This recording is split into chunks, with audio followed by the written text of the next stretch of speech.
In this video, I'm going to be discussing the challenges that the residential assisted living space will be facing. And also, if you're going to be a new residential assisted living owner, this is also some challenges that you will be facing as an operator. So if you're interested, make sure to stick around. What's going on, everyone? I hope you're all doing well. If you're new here, my name is Serg. Welcome to the channel. To all my reoccurring viewers, thank you so much for all the love and support that each and every single one of you have shown me. And if you have not yet, make sure to go check out the God Made podcast on all streaming platforms.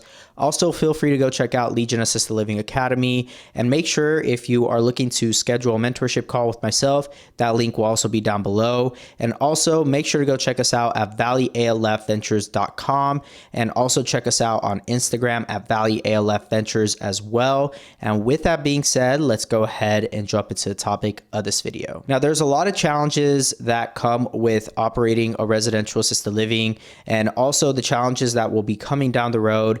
And one of the main challenges that we always continue to face as operators, and what other operators will be facing, is staffing. Staffing will always be a continuous thing, but there is a way around this. And the way around this is by hiring the right people. Now, this could take a process and it could take a long time.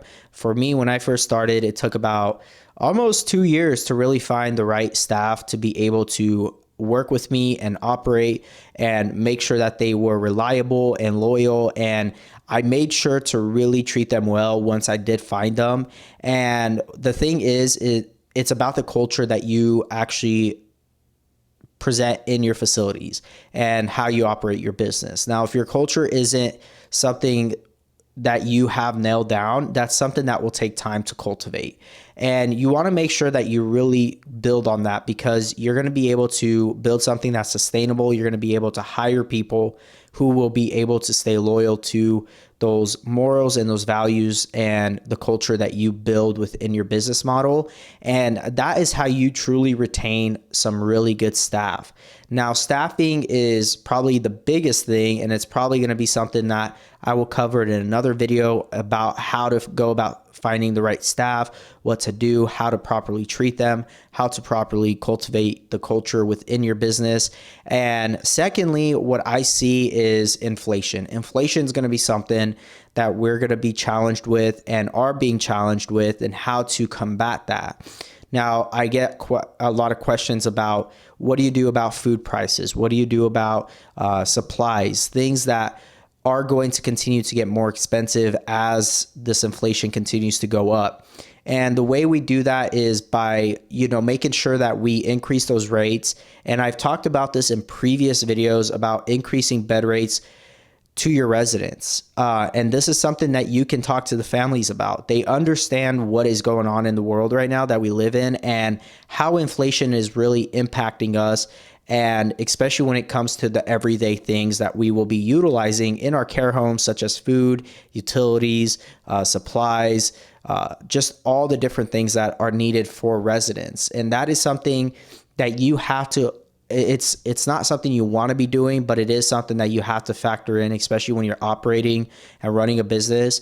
That's the thing about inflation, and that's the thing about a recession, right? With a recession, everybody starts cutting costs as much as they can. They try to downsize as much as they can.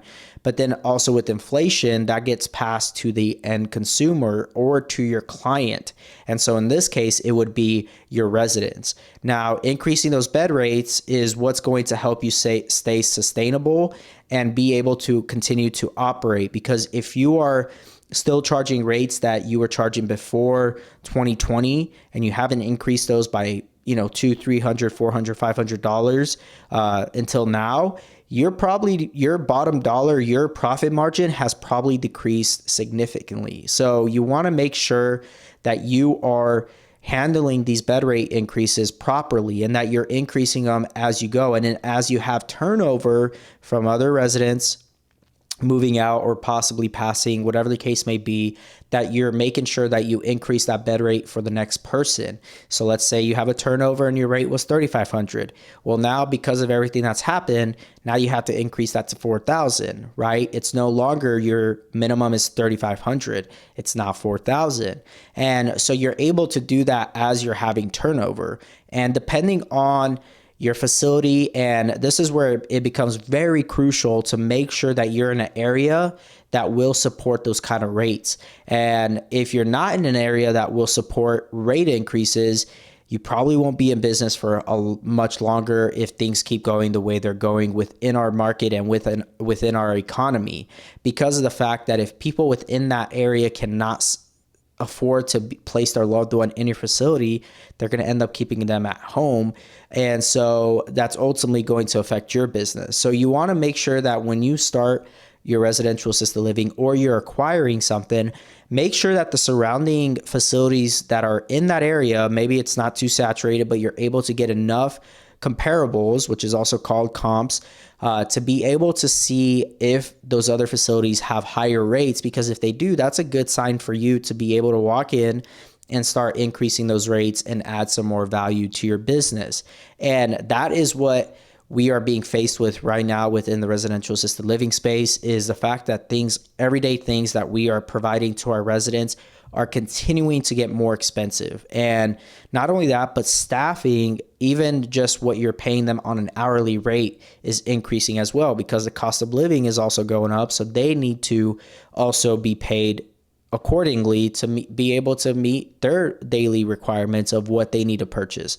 And that is where the whole concept of live-in caregivers and staff is very important. And if you're able to offer that on-site living, like a living situation, that is going to ultimately help you with your payroll. That's ultimately going to help you cut costs where you can cut costs when it comes to payroll, and be able to retain more staff, because that is attractive to staff to know that, you know what, this place is providing me my basic needs. It's providing me shelter, housing, it's providing me a place that I can work, and it's also providing all the other necessities. So if you're able to do that as a residential assisted living operator and owner, depending on the kind of property that you have, that's going to really help you during these times that things are going to continue to go up in prices, and you're going to be able to increase those rates, pay those caregivers fairly, and be able to retain them.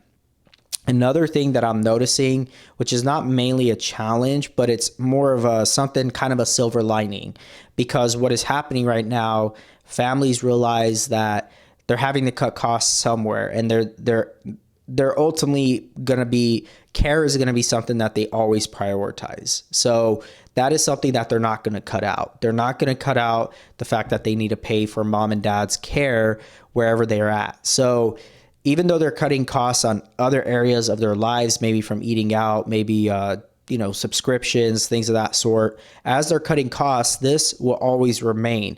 And we have yet to see, or at least I have yet to experience or see, a decrease in people cutting costs in their care. Obviously, if they're not healthy and they need help and they need care, they're going to pay for that. And that's something that they will always continue to pay for. So that is something that we can really, as operators, depend on and be very grateful for, because we're providing a service that a lot of people need, and not just need, but want. And at the end of the day, that's what's going to always continue to be there for residential assisted livings, especially with these home settings where they can come and it feels like they're at home and they're not in some institutionalized facility. And so these are just a few challenges. And I know a lot of people have been wondering, what's the staffing situation like? What is with these increases in food and all these other expenses that are going up? How do you combat that? How do you counter that? And that is how you do it. You have to start getting creative, but also start increasing those rates. I mean, that's the thing about inflation. Things just continue to get more expensive. And that doesn't mean that your care stays stagnant. The prices of your care does not stay stagnant. That also increases.